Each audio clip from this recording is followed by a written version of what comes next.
മക്കളെ, welcome to the day 2 of exploring Vrindavan. അപ്പോൾ day 1 മധുര കറങ്ങി കഴിഞ്ഞത് കൊണ്ട് തന്നെ ഇന്ന് വൃന്ദാവൻ നമുക്ക് കാണാൻ പോവാം. വൃന്ദാവനിൽ ഒരുവിധ എല്ലാ സ്ഥലങ്ങളും അടുത്തടുത്തായതുകൊണ്ട് തന്നെ നടന്ന ഓട്ടോയിൽ പോകാവുന്നതേ ഉള്ളൂ. ആദ്യം തന്നെ വൃന്ദാവനിലെ ഏറ്റവും പ്രസിദ്ധമായ പ്രേം മന്ദിറിലേക്ക് നമുക്ക് പോവാം. ഇന്നും പോകുന്ന വഴി ഒരു ചേച്ചി പിടിച്ചു നിർത്തി ആർട്ട് വർക്കൊക്കെ ചെയ്യിപ്പിച്ചു. ഇവരെന്നെ രാധയാക്കുന്നു എന്ന് പറഞ്ഞിട്ട്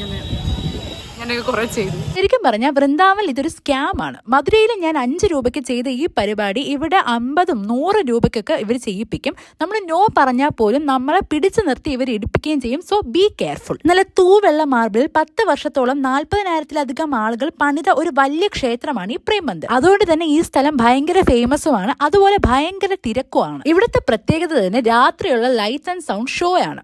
ഇരുട്ട് തുടങ്ങിയാൽ ഈ ലൈറ്റ്സ് എല്ലാം ഓൺ ആവും. അതിന്റെ നല്ല രസമാണ് കേട്ടോ കാണാനായിട്ട്. പിന്നെ അവിടുത്തെ നേരെ പോയി ഇസ്കോൺ ടെമ്പിളിലേക്ക്. മദാമ്മമാരും സായിപ്പന്മാരും എല്ലാവരും ചേർന്ന ഒരു ഭക്തിസാന്ദ്രമായ ഒരു അറ്റ്മോസ്ഫിയർ ആണ് ഇവിടെ. അവിടുത്തെ വിശേഷങ്ങളൊക്കെ കണ്ടിറങ്ങി ഉച്ചയോടെ നേരെ കേശി ഘാട്ടിലേക്ക് എത്തി. 100 രൂപയ്ക്ക് യമുന നദിയിലൂടെ ഒരു ബോട്ട് റൈഡും കഴിഞ്ഞപ്പോൾ നല്ല വിശപ്പ് തോന്നി. നല്ല കച്ചോടിയും സമോസയും ഒക്കെ കഴിക്കാൻ പറ്റിയ സ്ഥലമാണ് കേട്ടോ ഈ വൃന്ദാവൻ. അവിടെ നിന്ന് നേരെ നെക്സ്റ്റ് ഡെസ്റ്റിനേഷനായ നിധിവനിലേക്ക് പോകാം. രാസലീല നടക്കപ്പെടുന്നു എന്ന് വിശ്വസിക്കുന്ന ഈ സ്ഥലവും കണ്ടിറങ്ങി അടുത്ത് പോയതാണ് അമ്മേ ജീവിതത്തിൽ മറക്കാൻ പറ്റാത്ത ഒരു എക്സ്പീരിയൻസ്. ഒരു അമ്പലത്തിൽ കയറാൻ ഇത്രയും തിരക്കോ? ഈ തിരക്കിനിടയിൽ ചാവാതെ ഞാൻ തിരിച്ചിറങ്ങിയത് എന്നെ ഭാഗ്യമായിട്ടേ ഞാൻ കാണുന്നുള്ളൂ.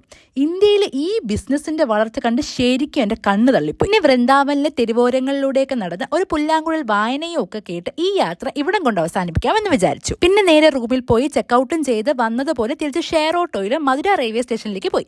അവിടെ നിന്ന് നേരെ പഞ്ചാബിലേക്ക്. അപ്പോൾ ബാക്കി വിശേഷങ്ങൾ അടുത്ത ട്രിപ്പ് പോയിട്ട് പറഞ്ഞു തരാം. അതുവരേക്കും ബൈ ബൈ.